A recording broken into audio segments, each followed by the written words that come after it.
Hello and welcome to Red Sports. I'm Gargi Raut, and joining me today for the show is Rohit Juglan and Chubayan Chakrabarti. We're here at a cafe in Ahmedabad ahead of India's practice session. India practices at 2 p.m. and then it will be followed up with a press conference on match day -1. Yesterday, we saw Morkel coming out and speaking about a plethora of things, and the three highlights were, of course, one was bowling combination, the other was Abhishek Sharma, and the third one was the tricky surfaces that India have played on so far in the World Cup. Shubayan, I'll start with you. There was a lot of insight that Morkel gave after a long, long time, actually. But when you think about the surfaces and how that has put India into a shell of, when we talk about the recalibration that has happened, the kind of batting that we're seeing in the middle overs, what is your assessment of that? Firstly, it was one of the longest press conferences Obviously, in the recent times. In fact, I think the only press conference that surpassed this 22-minute mark was when Rohit Sharma attended a PC after losing the Pune test against New Zealand. That went about 25 to 28 minutes. But anyway, I think, the pitches, and not only Morne Morkel, but Sitanshu Kotak, Rant and Deshkate, all, even Shivam Dubey for that matter, all have said the same thing, that the pitches have not been exactly what they were used to play in bilateral series, and I would say that is a fair assessment. If you look at the Wankhede pitch, it was slightly sluggish. Colombo has always been like that. New Delhi pitch, I felt that India could have gone towards a total of 230, 240 with the kind of start they got there. Uh, and they underplayed themselves. 209 was a decent total against Namibia, but for against teams like South Africa, West Indies, uh, or will have to go past 220 mark at least in such kind of tracks.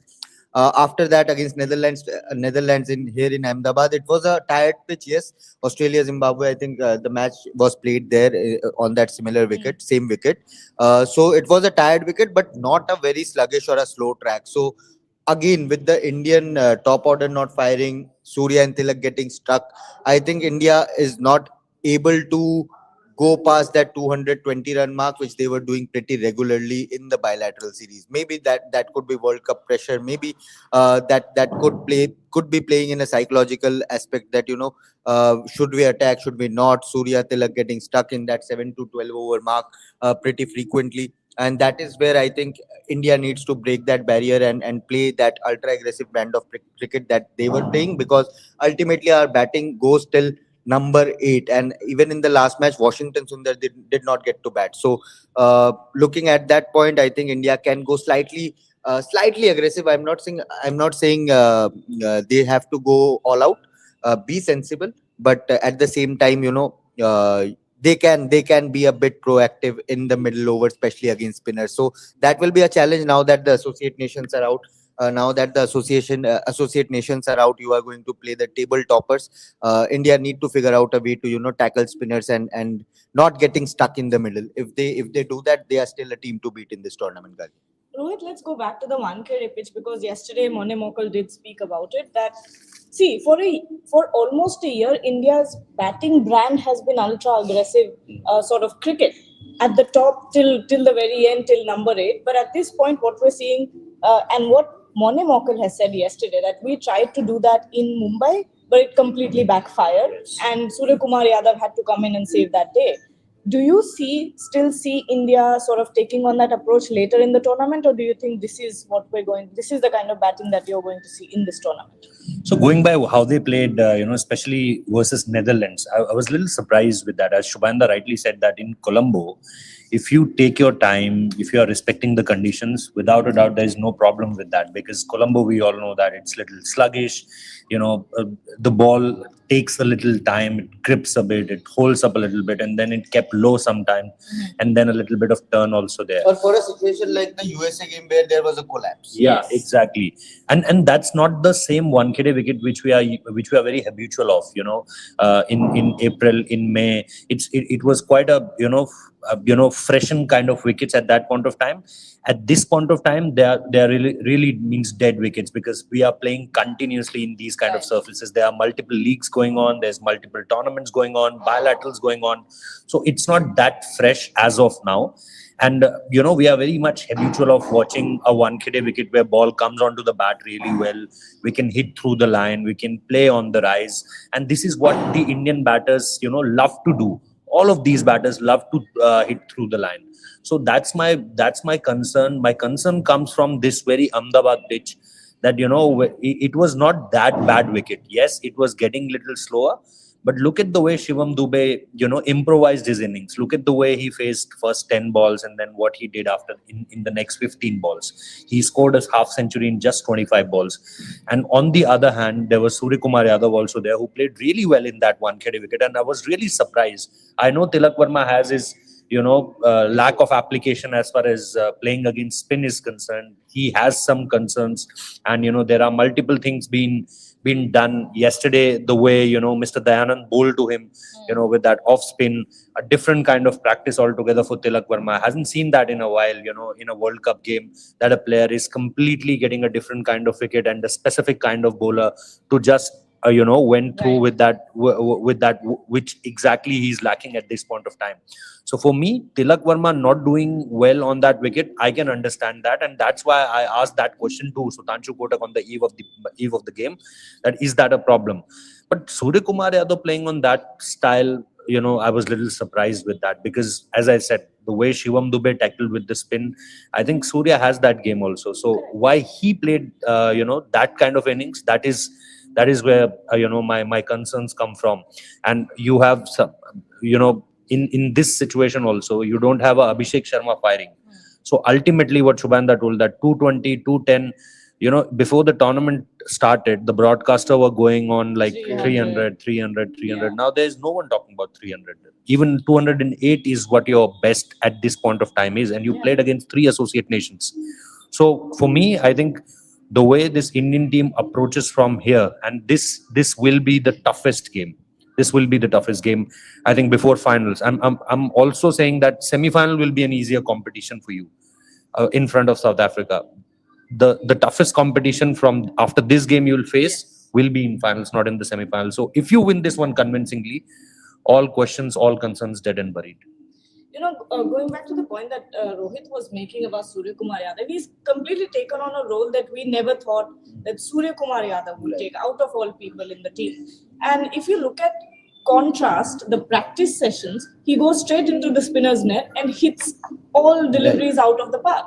So this contrast between practice and match, what do you think this is? That is called World Cup pressure, I would say. And but then you have captaincy also.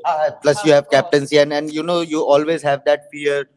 See, Abhishek is not scoring runs. In bilaterals, what we were seeing is Abhishek Sharma giving you those kind of starts. Or for that matter, Shubman was there when he was there in the team. Or for that matter, when Sanju was playing, he used to give those small starts to the team. But majority of runs were being scored by Abhishek Sharma. And those were not small runs. In power play, India used to touch 70-80 run mark without breaking a sweat. So that would ease a lot of pressure from the middle order, especially Tilak and Surya Kumar Yadav. So they could play freely. Now that you are 40-2 within the power play, and you are certainly thinking in the back of the mind that what if I lose my wicket? You will then have Hardik, Akshar, Shivam Dube, Rinku Singh, and this is the tail, but that is a powerful tail. Right. But can you trust them, or is the team management, or are the top order players trusting these middle order players to guide the Indian innings to pass towards the 20 over mark and get the team to that 180 190 total? I don't think the top order batters, I slightly feel are a bit concerned whether if they are 60 for 4 and whether that middle order can take you to the 190 mark within the next 12 overs or so I think that is also playing at the back of the mind, and I think that will continue to play because now the bigger teams are there, all the table toppers are there. West Indies is a very good team. They have been, no one is talking about the West Indies, but they have played some very clinical cricket in this tournament so far.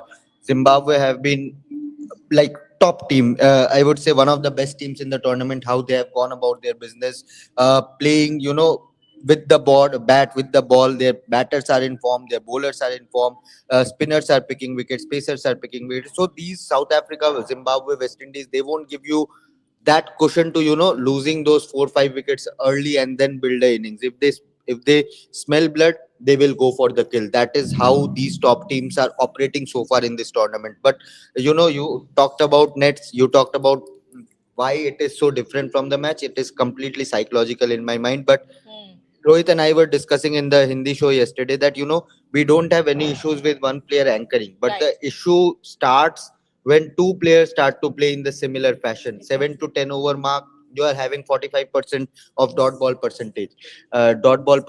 Your strike rate is, both the players average strike rate from 7 to 10 over mark is just 105, which is run a ball. Exactly. So if one player is attacking, one player is striking, then it does not reflect too much on the scoreboard, and it does not build a pressure on Hardik, Shivam, Akshar, and Rinku Singh to finish the match continuously. And God forbid if someday these players don't click, Exactly. and which will happen, which is bound to happen, then I think India will be in trouble, and they don't have the cushion to losing a match. Just to add one more point here, when you were saying about West Indies, this is the tailor-made situation for the way West Indies conditions been. You remember the Barbados and the whole of the T20 World Cup 2024, the second leg I'm talking about. It's the similar kind of conditions. Ball was gripping a bit. I remember one journalist asking Rohit Sharma the question in press conference, and he told that I'll tell you in West Indies why I'm carrying five spinners. Why I'm carrying five spinners. He told this in the press conference. That was homework done by Rohit Sharma and Rahul Dravid and the other parties of the team management. But this is exactly the conditions where West Indian players were, they were born, they played their major cricket, and not only the West Indian cricketers, but all the players who played a lot of CPL. Look at a Sikandar Raza. Why he's doing so well? Because he has played cricket all over the world, and he had played in these kind of conditions where ball hold up a little bit, where it will be a little sluggish on the bowling side. So I think that's also, and just one more thing, when he said about two players doing this, my only concern is when you are having 8 batters, you have 8 proper batters, why there is a need of an anchor player, until and unless you have a situation like Mumbai where you are 30 for 3 or 40 for 4, then you can obviously tell a player. But here, Gargi, almost all the games, apart from that Mumbai game, you've got starts like 60 for 1, you're 65 for 1. And then also, if your number 3 is playing like 31 ball, 35 run, 26 ball, 27 run, that doesn't make sense to me. And that's why, we did in our yesterday show, in our tweet also, we mentioned this in Rev Sports, that there could be, as Shubhanda rightly said, that it's not end for Sanju Samson as far as his tournament, his campaign is concerned. The problem here is you can give a a Rinku Singh more balls to kind of go out there in the middle and start doing his things. That's the kind of game that you're missing on. The other part is, it's very contrarian from the management here that you dropped us Shubman Gill. Why? Exactly for this reason, right? That he was playing too slow. You made Virat Kohli retire because of this. Exactly. And now you're seeing two players, not one, two players out there anchoring the way that they are, which is also impacting the run rate quite a lot. And like you said, if the lower order someday does not fire, then you're in big, big trouble. Which brings me to my other point, Sanju Samson. Yesterday, we were all quite surprised to see that Sanju Samson started off the net session with Ishan Kishan, and we've seen that match day -2s are usually a batting simulation type of situation where everyone goes according to their positions. But do you think Sanju Samson still somewhere, maybe at number 3? We're not dropping Abhishek Sharma. That's not happening. Right. But maybe at number 3?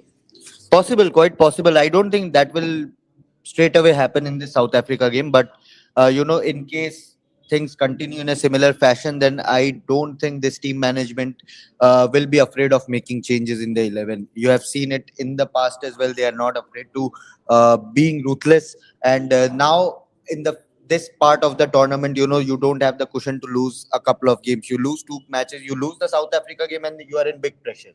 Then the pressure will take over, because Zimbabwe have been playing good cricket. Even if you win Zimbabwe, then you will be in the edge against West Indies, and that will, I think, put extra pressure and stop the Indian players from playing the free cricket that they have been playing so far. So I think, Sanju, there's a monotony in the batting unit. 6 left-handers in the top 8. Only Surya and Hardik are right-handers in that batting order, and that is what is allowing all the players, all the oppositions to bring those matchups into the fray. Salman Agha is a part timer, not even a part timer, below that, but he bowled the first over because he dared to do. Looking at the 6 left-handers in the top order, he got Abhishek Sharma out there. Who heard of Aryan Dutt before this spell against India? But Aryan Dutt made an impact, and that was a brilliant spell by him. For that matter, Gerard Erasmus, Gerard Erasmus was there against in the Namibia game. He bowled a brilliant spell there.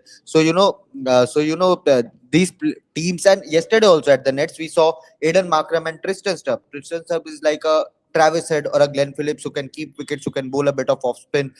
He started to bowl along with Aiden Markram. So clearly, South Africa are also looking to use those right arm off spinners against the left handers, and that monotony can be broken by Sanju and Surya if they are in that middle order, and followed by, you can have that flexibility of bringing Akshar Patel up, Rinku Singh up, Shivam Dubey up according to the situation. So what Rohit Sharma and Rahul Dravid used to do, play Akshar Patel at 5 or use him as a floater. If you see similar left arm spinners dominate, then bring in an Akshar Patel and break that monotony of right-handedness. Given him 4 also. Number 4 also. They have given him number 4 also, and your captain has come in the press conference multiple times and said that our openers are fixed and rest of the batting order is flexible. So why not apply that if there's a monotony and you are seeing a pattern that the oppositions are using. And Sanju, the only match he played, he scored a 28 of 8 deliveries, which is, and if Tilak is doing that, I won't complain one bit if Tilak is doing that. 8 ball 28, create an impact, go and leave it to the rest of the batters. There are 8 batters. If all of the batters play 15 deliveries each, then you are good enough. If they are striking at 200 strike rate, you will ultimately be 200 plus at the end of 20 overs. So use that mathematics. Yes, if there's a collapse, you have all the batters. Hardik Pandya, we talk about him as a finisher, but for Gujarat Titans, he has batted at number 3, number 4, and played that anchor role the season they won the tournament.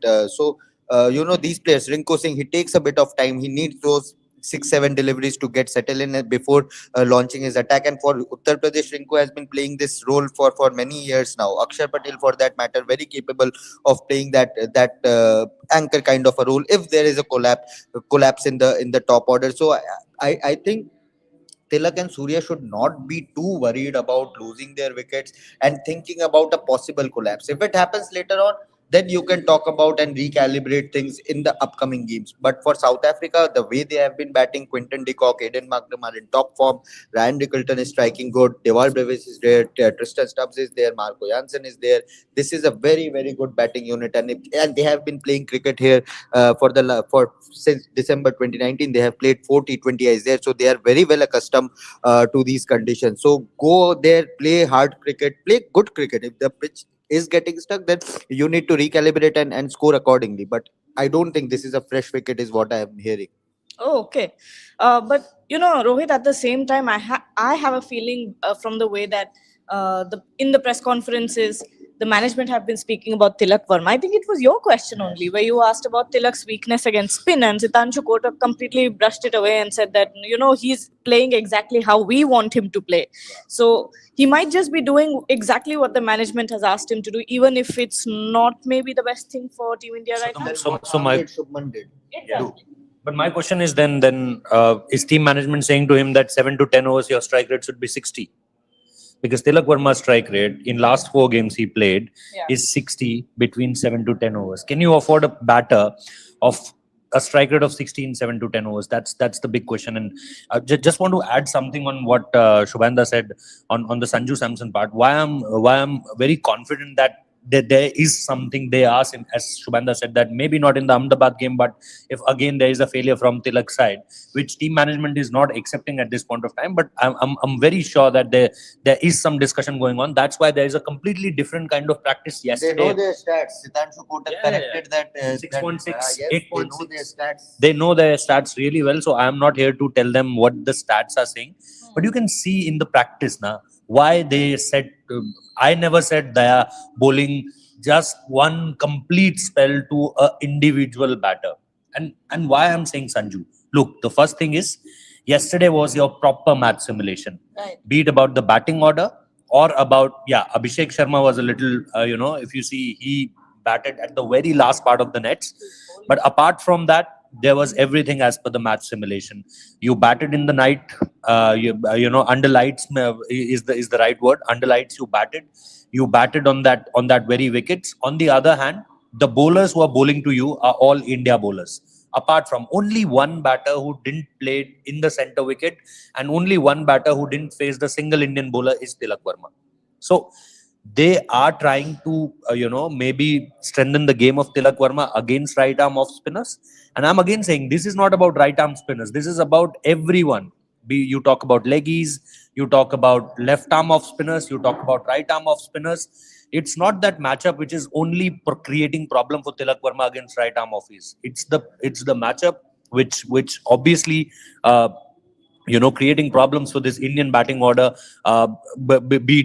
You see someone like Usman Tariq. He comes in as a right arm offie, but he can bowl the leggies also. Look at a Saim Ayub. He can also bowl leg breaks. Look at someone from the very first game against USA, and that's Harmeet on one end, and then Mohammad Mohsin on one end.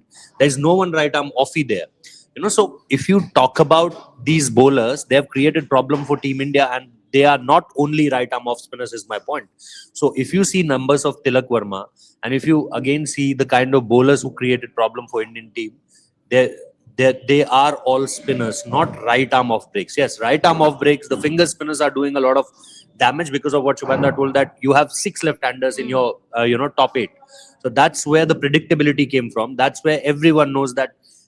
That's why you will see Aiden Markram starting the bowling for South Africa. So I won't be surprised if they don't give the new ball to Kagiso Rabada. They ask him not to bowl the new ball and be the middle over enforcer and start with Tristan Stubbs and Aiden Markram because of the pattern that have been created. Could Which be is why easily you possible. need Surya to bat like the X factor that he is. Now one another point which I want to bring in is, and I want you can also tell Gargi that number 3. Why not Surya comes at number 3 and break that monotony which Shubhanda is talking about and put Tilak Verma at number 4?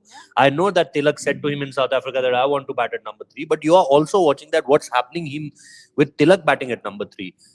Gargi, you can take this. That do you agree with this point? And number 3 could be Surya Kumar If that Yadav. happens, Abhishek, Ishan, Surya, Tilak, Hardik.